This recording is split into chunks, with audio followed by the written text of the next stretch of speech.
সন্তানের মৃত্যু কখনোই কোনো মা বাবা সহ্য করতে পারে না। আমার ননদের 2 ছেলে মাইলস্টোন স্কুলের লেখাপড়া করে, আল্লাহ তাদের হেফাজত করুক। এজন্য মানুষ থেকে সাবধান, মানুষ চিনতে কিন্তু কখনো ভুল করবেন না। আসসালামু আলাইকুম। সন্তান হচ্ছে মা বাবার কাছে সবচেয়ে মূল্যবান সম্পদ, যেখানে টাকা পয়সা বাড়ি গাড়ি কিছুই না। এই সন্তান যখন মা বাবার কোল থেকে হারিয়ে যায়, মা বাবার কোল থেকে দূরে চলে যায়, কোনো দুর্ঘটনার কবলে পড়ে, তখন মা বাবার মনের অবস্থা কেমন হতে পারে, কলিজার ভিতরে কেমন চৌচির হতে পারে, বুকটা কিভাবে ফেটে যেতে পারে, সেটা একমাত্র মা বাবারই বুঝবে। আমার 2টা সন্তান আছে, আমি একজন মা। আমি কখনোই চাইব না কোনো মায়ের কোল খালি হোক। আমি সবসময় আল্লাহর কাছে দোয়া করি যে আল্লাহ, তুমি আমার 2টা সন্তানকে সুস্থ রেখো, সাথে পৃথিবীতে যত সন্তান আছে সবাইকে সুস্থ রেখো, সবাই যেন মায়ের কোলে সুখে থাকতে পারে।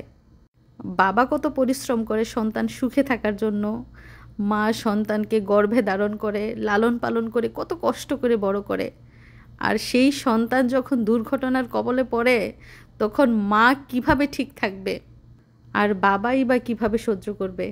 তো গতকালকের ঘটে যাওয়া ঘটনাটা অনাকাঙ্ক্ষিত হলেও মেনে নেওয়া যায় না। তো যখন ঘটনাটা ঘটে তখন সৌদি আরব টাইম সকাল 10টা। তো সকালের দিকে আমি মোবাইলটা একটু ধরি, তো আমার নিউজ ফিডের মধ্যে আসে যে বিমান দুর্ঘটনা ঘটেছে। জাস্ট এতটুকুই আমি দেখেছি, তারপর সংসারের কাজে ব্যস্ত হয়ে পড়ি। তারপর সন্ধ্যার দিকে আমি যখন মোবাইল ধরি, দেখি একের পর এক বাচ্চাদের কান্নার আওয়াজ, মা বাবাদের হাহাকার, কান্নার আওয়াজ, হসপিটালে হাহাকার, এত মানুষজন। তো এগুলো দেখে আমি ভাবছি যে কী হলো। তারপর ভালোভাবে একটু ঘেঁটে দেখি দুর্ঘটনা, স্কুলের মধ্যে বিমান ক্র্যাশ। মুহূর্তের মধ্যে আমার কলিজাটা কেঁপে উঠলো আর চোখ দিয়ে টলটল করে পানি পড়ছে। তো আমার ছেলেটাকে আমি ডাক দিয়ে আমার বুকের মধ্যে নিয়ে হাউ মাউ করে কাঁদছি যে আজকে যদি আমার সাথে এমন হতো, আমার ছেলে তো স্কুলে পড়ে, তখন আমার কি অবস্থা হতো, আমি তো ওইখানেই মরে যেতাম। তো এত এত বাচ্চাদের মা বাবার কান্না, হাউ মাউ, চিৎকার, আমি পুরো স্তব্ধ। আমার হাজব্যান্ড অফিস থেকে আসার পর আমি ওনাকে বলতেছি, তুমি খবর শুনেছ? বলতেছে, আমি তো অফিসে থাকতেই শুনছি। আর আমার এক ননদের ছেলেও মাইলস্টোন স্কুলে পড়ে, তো উনি আবার ওনার বোনকে ফোন দিয়ে জিজ্ঞেস করেছে যে ভাগিনারা ঠিক আছে কিনা। তো আমার ননদ বলছে আলহামদুলিল্লাহ তারা ঠিক আছে, তারা ওই ক্যাম্পাসে ছিল না, তাছাড়া দুর্ঘটনা ঘটার আগেই তারা বাড়িতে ফিরে আসে। তো সিনারিটা দেখেন, সাগর পার, পড়ন্ত বিকেল, সবাই সবার প্রিয়জন নিয়ে বসে আছে, সময় কাটাচ্ছে। তো দেশ থেকে ফোন এসেছে, মিশারির আব্বু ভিডিও কলে কথা বলছে।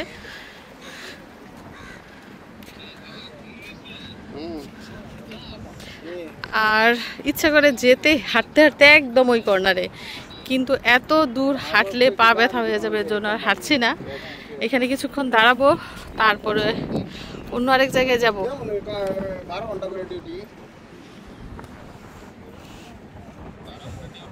অনেকে বলেন যে সৌদি আরবের পার্ক দেখতে নাকি খুব ভালো লাগে। ভালো লাগবে না কেন? দেখেন, পরিবার নিয়ে সুন্দর করে বসে আছে,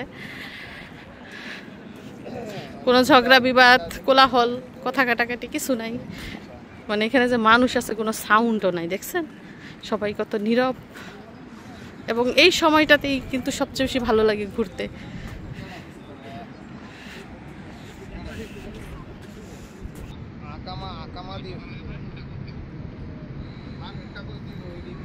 ফুলগুলা দেখতে কদম ফুলের মতো, মানে যখন পাপড়িগুলা পড়ে যায় তখন একদম কদম ফুল হয়ে যায়। এবং ফুলের সিজন কিন্তু প্রায় শেষ পর্যায়ে। এই ফুলগুলোর একটা মেয়াদ থাকে, ওই মেয়াদের পরে অটোমেটিক গাছ মরে যায়।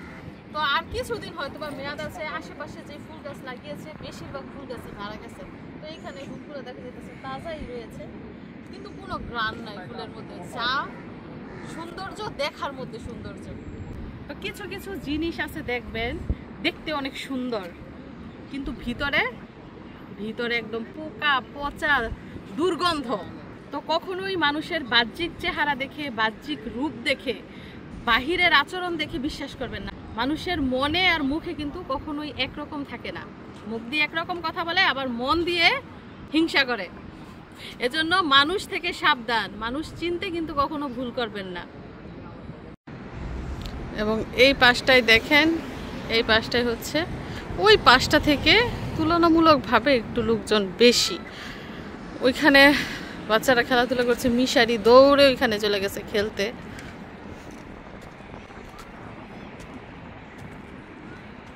এবং হঠাৎ করে ওয়েদার চেঞ্জ হয়ে গেছে, হঠাৎ করে ঠান্ডা পড়ছে, বুঝতে পারতেছি না। এতক্ষণ এত গরম লাগছে, আর আজকে এখন এই মুহূর্তে এসে ঠান্ডা লাগতেছে।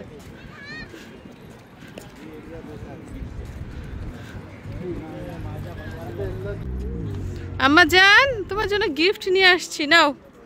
আমি এই যে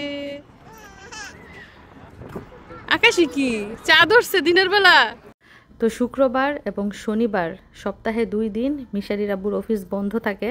তো এই 2 দিন উনি বাচ্চাদের সময় দেয়, আমাদের নিয়ে পার্কে ঘুরে, মার্কেটে ঘুরে।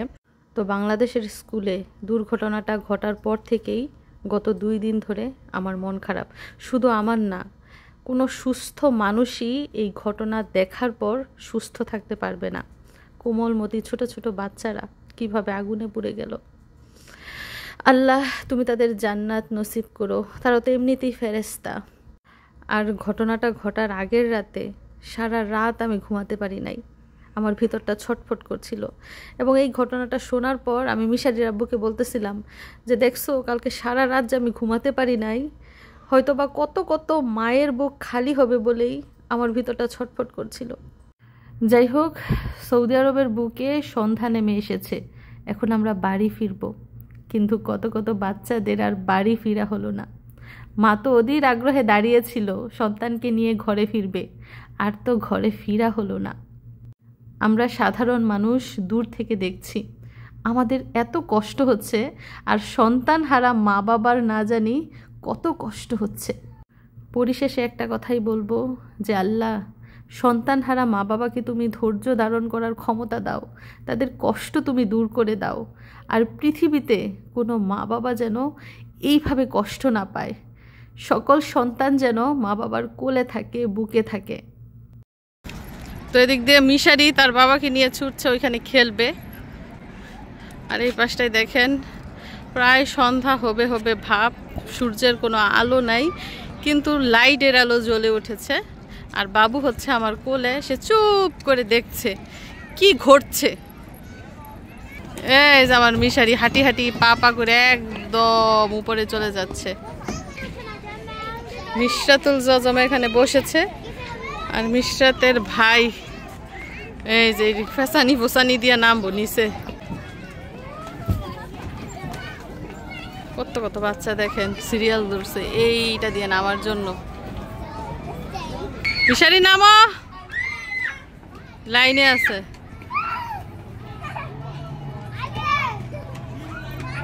তো মিশারি নামছে, সাপের মতো পেঁচানো পেঁচানো এই খেলনা দিয়ে। দেখি কোথায় সে, কোথায় রে মিশারি? এই যে বের হয়েছে, সাপের পেট থেকে বের হয়ে গেছে।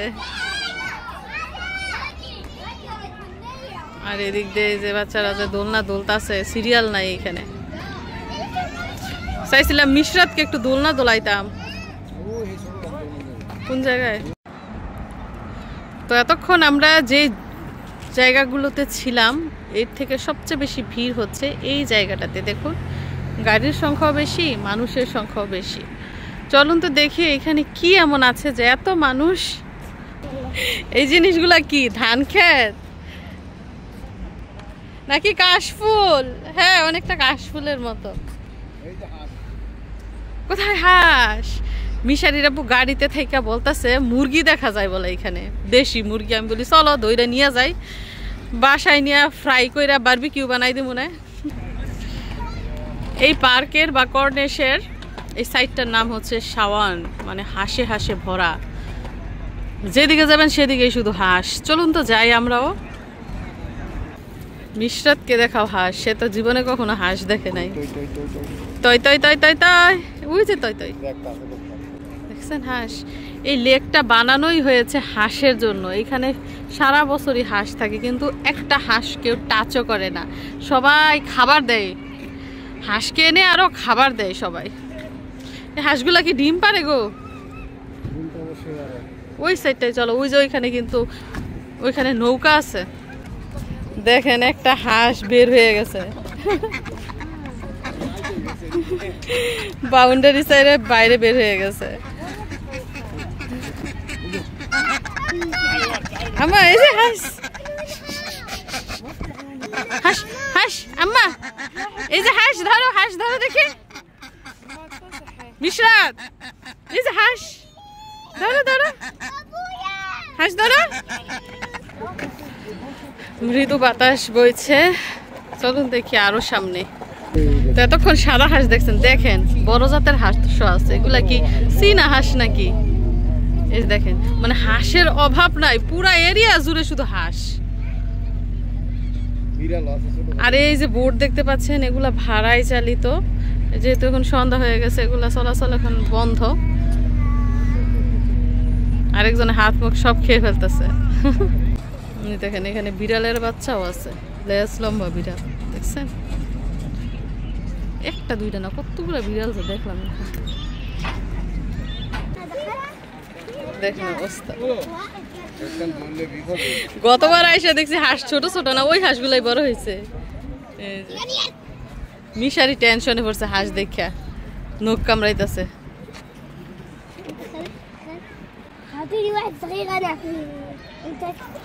অনেক মানুষ এই সাইডটায়, এবং ঈদ আসলে কিন্তু এদিক দিয়ে আরো বেশি জমজমাট অবস্থা থাকে, কারণ এখানে নানান ধরনের অনুষ্ঠান হয় মানে এই পার্কটাতে। তবে এবারের ঈদে কিন্তু আমরা এই পার্কে আসি নাই, এর জন্য জানি না। তবে লোক মুখে শুনেছি অনুষ্ঠান নাকি হয়েছিল।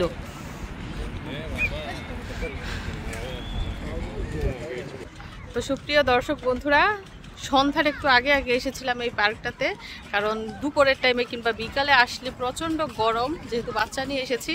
এজন্য যখন আবহাওয়া একটু নর্মাল হয়েছে তখনই বাসা থেকে বের হয়েছি। তো এখানে দেখলাম বাচ্চা খেলাধুলা করলো, আমরাও ঘুরলাম, সুন্দর পরিবেশে সময় কাটালাম, ভালোই লেগেছে মোটামুটি। আর প্রচুর ক্ষুধার্ত, এখন যাব রেস্টুরেন্টে গিয়ে খাওয়া দাওয়া করে তারপর বাসায় যাব। তো আজকে আমাদের সুন্দর সুন্দর মুহূর্ত এবং ঘোরাফেরার দৃশ্যগুলো দেখে নিশ্চয়ই আপনারাও দারুণ উপভোগ করেছেন। সবাইকে ধন্যবাদ জানিয়ে বিদায় নিচ্ছি। আল্লাহ হাফিজ।